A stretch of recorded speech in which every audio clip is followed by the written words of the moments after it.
As expected, Thursday night's draft creating a buzz in the social media world. Kristaps Porzingis' selection made the Knicks the top U.S. trend on Twitter. Jahlil Okafor was mentioned just under 200,000 times during the first round, and Okafor's teammate at Duke, Justise Winslow, had over 200,000 mentions throughout round one. Speaking of Winslow, the freshman out of Duke, scooped up by Miami at number 10.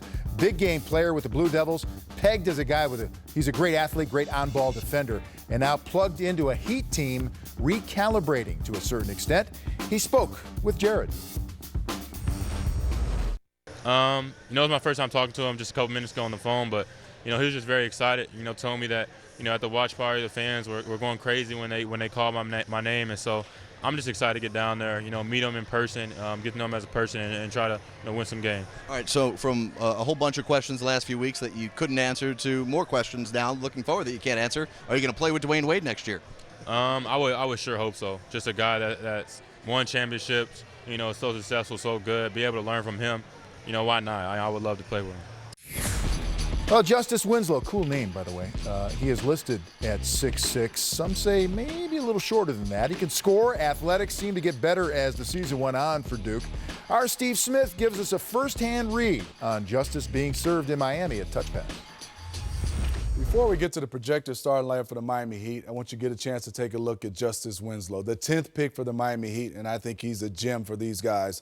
You're talking about a two-word player. Let's start off right here against Denzel Valentine of Michigan State University. He's isolation, into the post. Defense is great. Great footwork to be able to score the basketball. He's comfortable down there on the block. But this is where I love him right here, being able to attack, create his own offense, and get in the lane with his power and strength to be able to finish. But I think where he makes his mark is the hustle plays, the little things.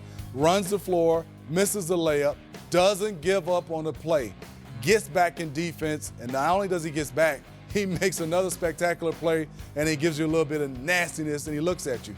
You talk about point guards being able to read the play. Defensively, you have a guy in Winslow that's reading both players. Has one on the baseline, the big coming, slips right in, gets the steal. This is a guy, I think, for Eric Spoelstra and the Miami Heat, that can play him all over the court. So you start talking about a projected starting lineup for the Miami Heat. We have to go, obviously, Dwayne Wade, but I'm going to put a question mark because everything is going on with the Heat and Dwayne Wade. Then you have Chris Bosh, who I hope comes back and have a fantastic year. But the key for them is Whiteside in the middle. If he can continue that projected the way he's playing, he can control the paint for the Eastern Conference at that center spot. I'm going to go with Luol Deng, but obviously Luol Deng, you have a guy in Justise Winslow right behind you, and Goran Dragic. And if you look at this starting lineup with all the veterans coming off the bench, this Miami Heat team can get right back to the playoffs.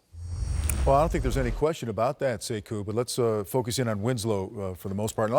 I think Miami had to be happy that he was there even at 10. Absolutely. An unbelievable value pick for the Miami Heat to get Justise Winslow at 10. This is a guy who can, as Smitty pointed out, can play all over the floor for you. He can handle the ball some. He's going to be a great defensive presence for you on the wing. And I love the minutia of the hustle plays. Mm-hmm. If you look at just, he sees that he misses that layup and takes off back up the floor while other guys are walking. He missed the layup, and he's the guy that runs up the floor. There's some values in there in a player that you want to see if you're an organization. And the Miami Heat recognize that, I'm sure, right away when he's on the clock, when they're on the clock. But there's some business to take care of with the Heat, and that is getting Dwayne Wade completely back in the fold and getting Goran Dragic also back in the fold. What's going on in terms of that roster construction? Well, listen, free agency is humongous in Miami, and they knew it. They know it going in. Pat Riley is obviously no rookie at this. He and his staff understand that, in order for the Justise Winslow pick to be maximized, he's got to be playing with these guys. He's got to have Dwayne Wade, facilitating and leading the way, and he's got to have a guy like Whiteside protecting the paint, Goran Dragic doing his job. All of these different, parts have to be moving in the same direction to maximize Justise Winslow at 10. A lot of posturing going on. Absolutely. With Wade and the Heat, as expected. All right, now there were some Piston fans who felt that Winslow was their guy.